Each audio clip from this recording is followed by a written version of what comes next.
तो hello guys, welcome back to our channel. पिछले lecture में बात किए थे एमओआई, मतलब पता ही है आपको, ठीक है। एमओआई में किससे बात किए थे?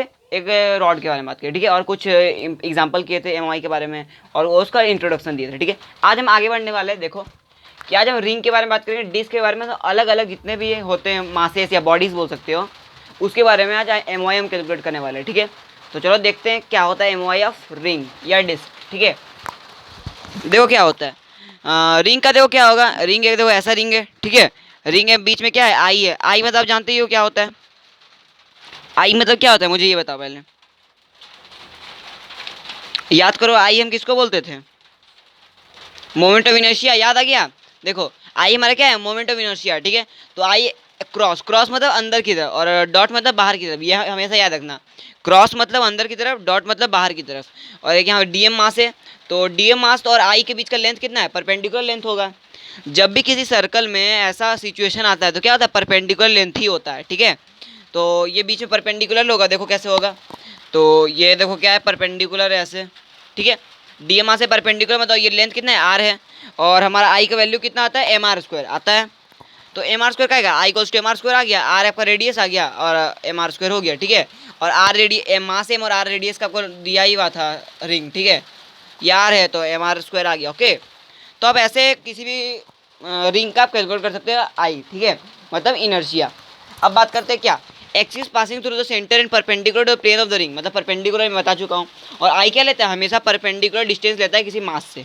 बात समझ में आ रही है। अब बात करते हैं डिस्क के बारे में, ठीक है। देखो डिस्क क्या होता है, ये एक डिस्क है। तो डिस्क में क्या करता है, इसमें तो हम लेंगे सिग्मा वाला टर्म। इसमें सिग्मा वाला टर्म को लेने की जरूरत भी नहीं पड़ा क्योंकि इसका लेंथ ही हमको काफ़ी है, ठीक है। लेकिन डिस्क में क्या पड़ेगा, डिस्क क्या होता है, एक चैप्टर टाइप का होता है, आप देखे होंगे डिस्क कैसा होता है। तो डिस्क में हमको लेना पड़ेगा सिग्मा। सिग्मा मतलब क्या होता है, एरिया, ओके। मास एम आर रेडियस दिया हुआ है, तो अंदर एक छोटा सा पार्ट काटे हैं, ठीक है। तो डी ए मास क्या होगा, सिग्मा डी ए होगा, ओके। एरिया हो जाएगा 2 पाई आर डी आर, ओके। बात समझ में आ रही है। तो इसको समझो पहले। और एरिया हो जाएगा 2 पाई आर होता है ना, क्या बोलते हैं इसका, सर्कल के एरिया को हम 2 पाई आर बोलते हैं। तो 2 पाई आर डी आर, ठीक है। तो डी आई कितना हो जाएगा, D M X square. Sigma D M X square की एक्स, एक्स की जगह आर हो जाएगा, रेडियस आर है। इसको सॉल्व करने पर आपका आई का वैल्यू आएगा एम आर स्क्वायर बाई 2, ठीक है। बात समझ में आ रही है। तो ऐसे में एम आर स्क्वायर बाई 2 इसका कैलकुलेट कर सकते हैं। तो कॉपी करो, आगे बढ़ते हैं। तो चलो फ्रेंड्स, एक और टर्म देखते क्या है। ये तो आप निकालिए, डिस्क का कैसे आएगा, I M R square by 2 आ गया, आपको समझ में आ गया। सिर्फ फॉर्मूला तो मैं आपको पिछले लेक्चर में बता चुका हूँ कि डी आई का formula D M X square होता है। सभी के बारे में आपको जानना है तो मेरे पिछले लेक्चर देख लेना, ठीक है। अब बात करते कोई ऐसा चीज़, अगर आपका यही डिस्क हो लेकिन हल्का सा काटा हो, किसी एंगल में स्ट्राइक्ड हो, तो क्या होगा, for any arc of disc of mass M and radius R of the M O I about an axis passing the centre in the perpendicular to the plane always I equals to M R square by 2। मतलब disc को अगर आधा arc लो या पूरा arc लो, उसका moment of inertia M R square by 2 ही होगा। बात समझ आ रही है, ये इसका स्टेटमेंट है, ओके। तो स्टेटमेंट कॉपी करो, ये दोनों कॉपी करो, ये दोनों आपको याद रखना है। ये जो मैं जो मैं स्क्वायर बना देता हूँ उसको आपको याद रखना है, ठीक है। तो कॉपी करो, आगे बात करते हैं और किसी रिजिड बॉडीज़ के बारे में, आई के बारे में, ठीक है। चलो तो चलो फ्रेंड्स, अब बात करते हैं हम अगले आई के बारे में, ठीक है। मतलब अगले अगले जो रिजिड बॉडीज उसके बारे में हम बात करते हैं, इसका एमओआई कितना होता है। तो मैं जितने भी बताने वाला उसको आपको याद रखना है, आपको उसका डेरिवेशन याद नहीं रखना है, ठीक है। उसको डायरेक्ट आप याद रखना, डायरेक्ट फॉर्मूला से। देखो क्या, हॉलोस्फेयर का क्या होता है, अगर मास एम और आर रेडियस का है तो आई होता है 2/3 M R square, okay. Solid sphere का I equals to 2/5 M R square. Hollow cylinder का I equals to M R square. Solid cylinder का I equals to M R square by 2। Axis देखते जाना, ठीक only, ठीक है। Hollow cone का I equals to M R square by 2। Solid कोन का I equals to 3/10 M R square, ठीक है। आपको इतना याद रखना है। और मैं जो शुरू का 2 बताया उसको डेराइव करके याद रखना है, हुआ रिंग का, डिस्क का और रॉड का, ठीक है। और एक और डेरिवेशन आपको याद रखना क्या है, रेक्टेंगुलर प्लेट का, ठीक है। तो ये कोन के बारे में अधिकतर टीचर नहीं बताते हैं, लेकिन मैं बता दिया क्योंकि आप जेई एडवांस का प्रिपरेशन कर रहे हैं, इसलिए आपको क्वेश्चन आ सकता है एग्जाम्स में, ठीक है। तो कोन के मैं बारे में बता दिया क्योंकि अधिकतर टीचर्स दोनों के बारे में नहीं बताते हैं, ठीक है। तो चलो रेक्टेंगुलर प्लेट देखो, रेक्टेंगुलर प्लेट है, साइड ए और बी अलग अलग होता है, डिफरेंट साइड्स। I1 ये I2 ये है, ठीक है। और सिग्मा लेंगे क्योंकि हमको चाहिए एरिया, ओके। लेंथ से तो काम चलेगा नहीं क्योंकि रेक्टेंगुलर प्लेट है। देखो क्या होता है, I2 I1, इसमें 2 वैल्यू निकलेगा, I1 भी निकलेगा, I2 भी निकलेगा, निकलेगा ना, I1 I2। I2 किसके इक्वल निकलेगा, I2 जो है, I2 में क्या होगा, B0 होगा, ए का मास ए निकलेगा।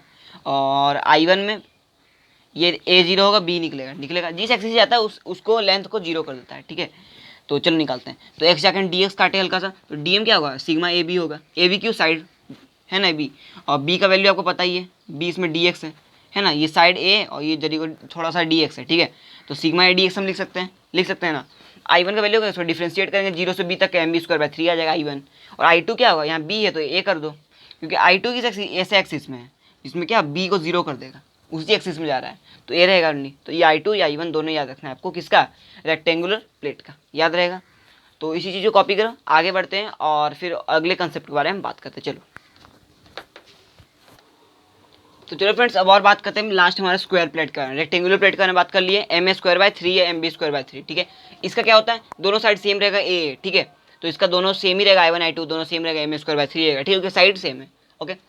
तो अब बात करने वाले हम परपेंडिकुलर एक्सिस थ्योरम के बारे में। परपेंडिकुलर एक्सिस थ्योरम जो है मोस्ट इंपॉर्टेंट थ्योरम की गिनती आती है इसकी, ठीक है। इससे सवाल बनते हैं, लेकिन छोटे सवाल बनेंगे, लेकिन उसका कंसेप्ट बड़े बड़े सवाल में यूज़ होता है, ओके। तो इसको ध्यान से पढ़ना है, ठीक है। देखो क्या है, एक कोई भी मास है, ठीक है, कोई मास बॉडी है, X Y X Z axis में से देखो फिक्स कर दिए, यहाँ पर छोटा सा डी एम मास का पॉइंट हम लिए, ठीक है, और एक्स कोमा वाई इसका कोऑर्डिनेट है। तो इसका आई वाई बताओ, आई वाई कितना आएगा, integrate D M X square Y, वाई में चल गया तो एक्स बचेगा, ठीक है। आई एक्स आएगा D M integrate D M Y square, और आई जेड कितना आएगा, under root of X square plus Y square, ठीक है, under root of X square plus Y square, मतलब D M X square plus D M Y square. बात समझ में आ रही है। तो ये तो आप निकालने सीख गए। तो अब क्या करें, अगर एक्स वाई प्लेन में अगर दिया हो तो आप कैसे निकालोगे ये, तो हम लिखेंगे आई एक्स प्लस आई वाई बराबर आई जेड, ठीक है। अगर वाई जेड में रहेगा, वो अगर वाई जेड में तो आई वाई प्लस आई जेड बराबर एक्स, ठीक है। और एक्स जेड में रहेगा तो आई एक्स प्लस आई जेड बराबर आई वाई, ठीक है। ये तीनों फॉर्मूला याद रखना, सिंपल है, देखो जो प्लेन उसका पहले आएगा सम, ठीक है, याद रहेगा। तो ये हमारा परपेंडिकुलर एक्सिस थ्योरम। इसके बारे में और कुछ पॉइंट्स के बारे में डिस्कस करते हैं कि वो क्या है। I three is the MOA about an axis which is passing through the intersection of two perpendicular, या परपेंडिकुलर है axis I one I two. देखो आई वन आई टू दो पॉइंट है, परपेंडिकुलर जो है उससे एक एक्सिस पास हो रहा है, क्या है, आई थ्री है, ठीक है, एक्सिस पास हो रहा है। और क्या है, and is perpendicular to I one I two है, hence I one I two के परपेंडिकुलर है, ठीक है। देखो आई वन आई टू के परपेंडिकुलर होगा, अगर ऐसे देखोगे, देखो आई वन आई टू के परपेंडिकुलर दिख रहा है ना, ये दिख रहा है, and hence the plane of the body, और प्लेन ऑफ द बॉडी भी है, ठीक है। तो it is not necessary date the I one I two should pass through centre of mass. ये नेसेसरी नहीं है कि I one I two centre of mass से पास हो या बॉडी से पास हो, एंड बॉडी, ये नेसेसरी नहीं है कि आई वन जो है या आई टू है वो बॉडी से ही पास होना चाहिए तभी हम उसका वैल्यू निकाल पाएंगे, नहीं, कोई जरूरी नहीं है। सेंटर ऑफ मास से पास हो या ना बॉडी से पास हो या ना हो, ठीक है, उसका आई कैलकुलेट होता है। बात समझ में आ रही है।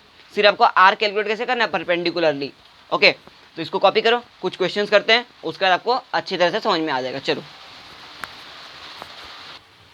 तो चलो फ्रेंड्स, कुछ इसी बेसिस पे क्वेश्चन करते हैं, ठीक है, परपेंडिकुलर एक्सिस थ्योरम के बेसिस पे, ठीक है। तो क्या होता है, आई आई आपको दिया हुआ है, आपको निकालना क्या है, रिंग का, इस मतलब दोनों आई का वैल्यू, मतलब पूरा सर्कल का आपको रिंग का वैल्यू निकालना है, ठीक है। रिंग का आपका आई क्या आएगा, एम आई, मतलब तो देखो रिंग का आप तो जानते ही आई कितना होता है, एम आर स्क्वायर होता है, तो टू आई है, तो two I equals to M R square होगा, तो आई का वैल्यू क्या आएगा, M R square by two आ जाएगा, ठीक है।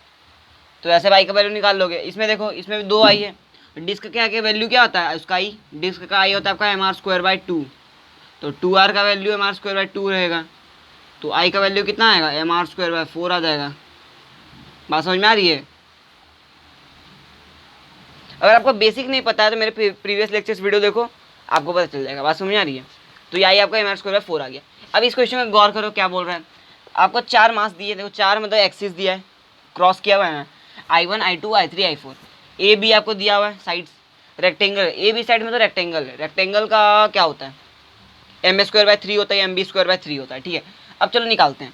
सबसे पहले आई वन बताओ मेरे को कितना आ रहा है, आई वन आपका इस एक्सिस से भी आ रहा है और इस एक्सिस से भी आ रहा है, तो एक तो आ रहा है M A square by three और एक आ रहा है M B square by three. बात समझ में आ गई। तो आई वन की बात हुई।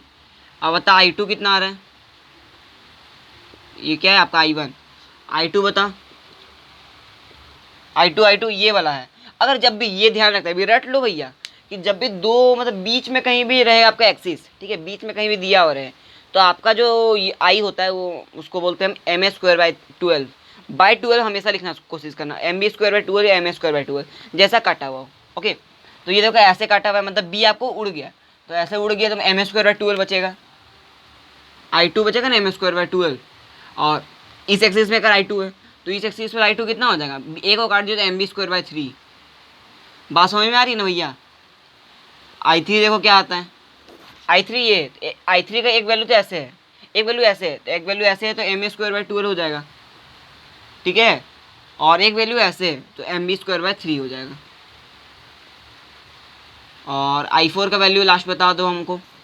एक ऐसे एक्सिस है, ठीक है, ये वाला एक्सिस में आपका ये हो जाएगा ma²/3। एक अब ये वाला एक्सिस है, ठीक है, मतलब बीच से कट कर रहा है, तो ये हो जाएगा mb²/12। एक को कट कर रहा था तो mb²/12। देखो आपका आंसर मैच करो, आंसर्स मैच कर लो, आपका आंसर तो आ गया होगा। I1 आया ma² by 3 प्लस mb²/3 आ गया, करेक्ट है। ma² by 12 प्लस mb²/3 सही है। मैच कर लो, मैच कर लो। I3 का वैल्यू मुझे लगता है कुछ दिक्कत आ रही है, लग रहा है ना। mb²/12 होगा I3 का वैल्यू। देखो I3 बीच में, सबसे बीच में है, मतलब दोनों तरफ बराबर से कट करेगा, ठीक है, तो ये भी 12 हो जाएगा, सॉरी दोनों तरफ बराबर से कट करेगा, ठीक है। अब समझ में आ गया, तो ऐसा इधर भी निकाल लिए, इधर वैल्यू निकाल लिए। इसका देखो वही सेम है, अब ये रेक्टेंगुलर था तो ये स्क्वायर प्लेट आ गया, स्क्वायर प्लेट साइड इसका ए है, साइड ए है मतलब ये भी ए ही होगा और ये भी ए होगा।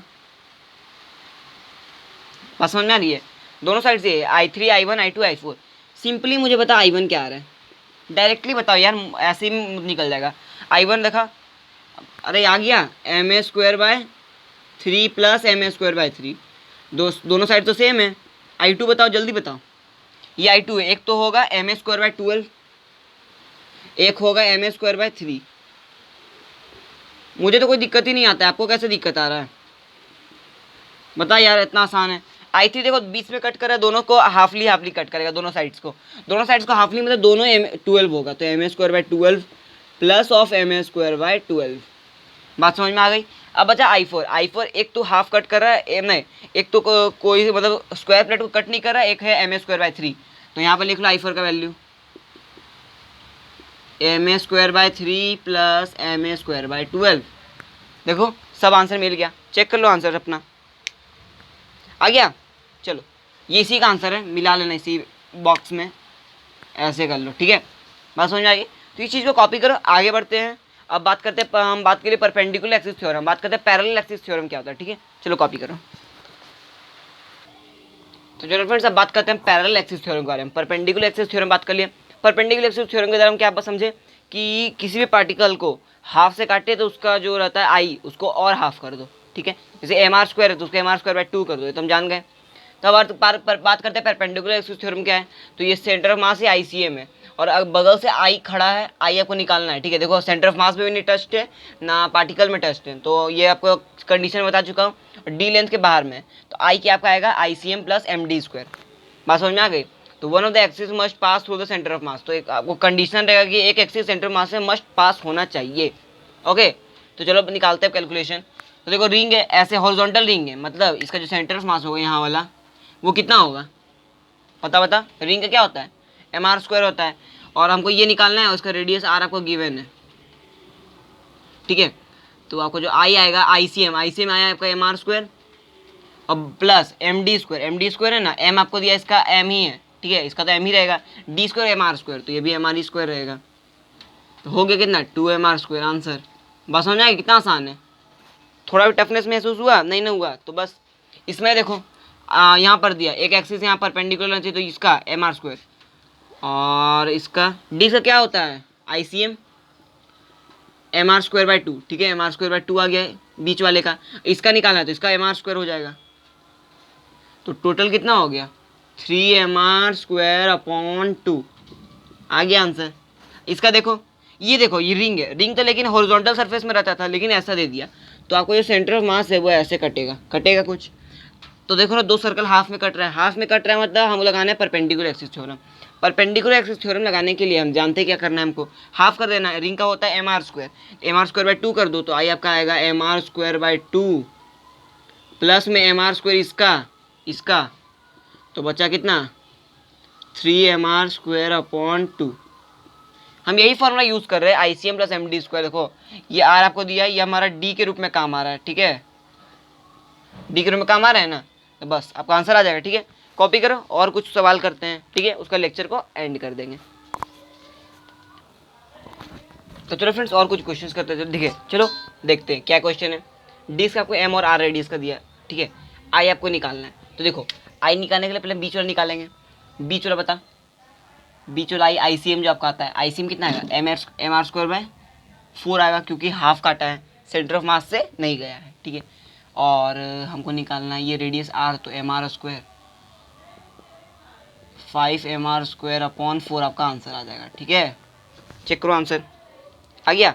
इसका देखो r/2 पे आपको आई निकालना है, तो बीच वाला आई कितना आएगा, डिस्क है, तो बीच वाला फिर वही एम आर स्क्वायर बाय 4 आएगा। आर सी एम आपको M R square by 4, perpendicular axis theorem से ये r/2 है, तो ये आ जाएगा एम r/2 का होल स्क्वायर, तो कितना आया आर स्क्वायर बाय 4 हो गया ना, तो एम आर स्क्वायर बाय 2 लगता आ जाएगा आंसर। चेक करो आंसर आ गया, तो इसको अच्छा से लिख लो एम आर स्क्वायर बाय 2, ठीक है।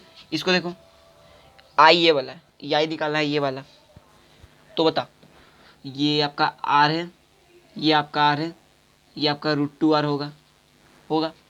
अच्छा √2r छोड़ो, हमको ये चाहिए परपेंडिकुलर जो आपका एक्सिस रहता है, ठीक है। और ये आपका आई जाएगा ICM, ओके। तो हमको ये चाहिए, ये कितना आएगा, ये आर है, ओके। तो ये आपको बताओ, सोच के बताओ ये वाला कितना आने वाला है, r/√2, हमको वही लग रहा है r/√2 आ जाएगा, ठीक है। क्योंकि यहाँ पर एंगल होता है 45 डिग्री, इक्वली डिवाइड करा था r cos 45 r/√2, ठीक है। r/√2 आ गया, तो यहाँ से आई का वैल्यू क्या आएगा, डिस्क है, तो फिर वही M R square by 4 plus ये कितना आएगा r/√2 का होल स्क्वायर, कितना आ गया आर स्क्वायर बाय 2 हो जाएगा, तो हो जाएगा 3 mr स्क्वायर बाय 4 लगता आ जाएगा आंसर। चेक करो आंसर, 3 mr स्क्वायर बाय 4 आ रहा है आंसर, सही है। चलो अब अगले क्वेश्चन बढ़ते हैं, देखो अगला क्वेश्चन क्या बोल रहा है, चेक करो आ गया। देखो अब आपका अंदर ही जा रहा है, क्रॉस दिया मतलब अंदर आपका एक्सिस दिया हुआ है, तो अंदर एक्सिस तो अब आराम से निकल जाएगा। ICM क्या रहेगा, एम आर स्क्वायर बाय 4 नहीं, एम आर स्क्वायर बाय 2, ये डिस्क ही है, तो एम आर स्क्वायर बाय 4 होगा, ठीक है। एम आर 4 नहीं 2 होगा, क्यों, क्योंकि अंदर जा रहा है, ठीक है। अब क्या हम बीच से काट नहीं रहे हैं, और ये आपका रहेगा, ये आप जानते हैं लेंथ √2 रहेगा, तो एम आर स्क्वायर बाय 2 ये भी रहेगा, तो ये हो जाएगा एम आर स्क्वायर। चेक करो आंसर आ गया, एम आर स्क्वायर आंसर, तो ये आपका आंसर आ जाएगा, ठीक है। मैं भी चेक कर लिया। अब देखो ये थोड़ा टफ क्वेश्चन है, ठीक है। इसका सेंटर ऑफ मास पहले मिला लिए दोनों को, तीनों का सेंटर ऑफ मास है, ऐसे दोनों कोऑर्डिनेट करेगा, कर लिया। अब आपको बताना है I1 का वैल्यू निकालना और I2 का वैल्यू, I2 का वैल्यू बताओ। I2 ऐसे जा रहा है, I1 ऐसे जा रहा है, कैलकुलेट करो, आसान है, थोड़ा टफनेस तो आएगा नहीं, हल्का तो टफ लगेगा ही। ये डिस्क है, ये भी तीनों डिस्क है, लिख लो तीनों क्या है, डिस्क है, M और R का, सॉरी बताओ, चेक करो हो जाएगा सॉल्व। I1 पहले कैलकुलेट करो, फिर I2 कैलकुलेट करो, आ गया। चलो I1 बताओ पहले, I1, इसका हम I1 निकालेंगे, और इसका निकालेंगे, और इसका निकालेंगे, तीनों को निकालेंगे, तीनों पॉइंट मान लो A है, B है, C, ठीक है। तीनों को निकालना है। A का बता कितना आ रहा है, एम आर स्क्वायर बाय 4, ठीक है। M R square by 3 times आएगा, तो इसको हम 3 टाइम्स लिख सकते हैं, 3 टाइम्स, ये 3 टाइम्स आ गया I1 के लिए, और बीच का रेडियस R आपको दिया हुआ है, तो आपका जो आएगा MD स्क्वायर तो यही ना आएगा, तो M R square plus M R square, ठीक है। इसका तो होगा नहीं, तो ये हो जाएगा एम आर स्क्वायर 2 टाइम्स हो जाएगा। ये तो आर स्क्वायर दे नहीं पाएगा, डोनेट कर नहीं पाएगा, क्योंकि ऐसा ही एक्सिस में, एक्स एक्सिस में ही होगा। तो ये I1 का वैल्यू आपको यहाँ से कैलकुलेट करो कितना आ रहा है, 3 mr square by 4 plus 2 mr square, 11 mr square by 4, ठीक है। तो 11 mr स्क्वायर बाय 4 आपका आंसर आ जाएगा। ये तो वैल्यू है I1 का, अब निकालना है हमको I2 का वैल्यू। बताओ I2 वैल्यू कैसे आएगा, इसको नोट करो, उसके बाद बताते हैं।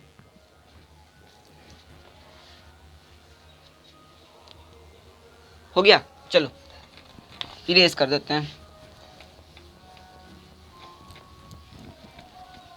I2 का वैल्यू आप कैलकुलेट करो, तब तक ट्राई करो एटलीस्ट। हो गया। देखो I2 का जो वैल्यू आपका आएगा वो कितना आएगा, I2 का वैल्यू ये वाला है, तो ये निकालो, ये वाला एक्सिस दोनों का, ठीक है। तो इसका कितना आएगा, बताओ बताओ। हाफली काट रहा है ऐसे हॉरिजॉन्टली, mr²/4, तो फिर mr²/4 3 टाइम्स रहेगा, 3 टाइम्स रहेगा ना भैया। और जो आपका md² होता है वो कितना होगा, ये वाला एक्सिस है, तो हमको निकालना है ये वाला, I1 ये वाला है ना, ये है, तो हमको ये चाहिए। कितना आता है बता, √3r लगता आता है ना। ये जो ट्राइंगल आपका जो बन रहा है, हमको चाहिए ये वाला लेंथ, ठीक है। ये जो बीच में ट्राइंगल आपका बन रहा है उसका हमको बीच का लेंथ चाहिए, तो ये आपका 2r है, ये आपका 2r, ये आपका 2r, ये आपका 2r, तो बीच वाला कितना होगा बताओ बताओ। √3r हो जाएगा लगता है मुझे, √3r ही होगा, ठीक है। तो बीच वाला आपका √3r आ जाएगा, तो √3r m √3r का होल स्क्वायर। यहाँ से सॉल्व करो।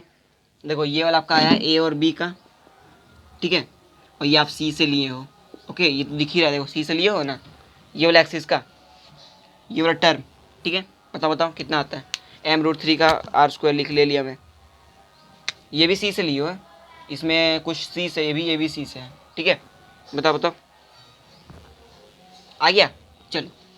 तो इसका जो आंसर आ जाएगा वो आएगा 15 mr²/4, ठीक है। तो यह इसका आंसर आएगा 15 mr²/4।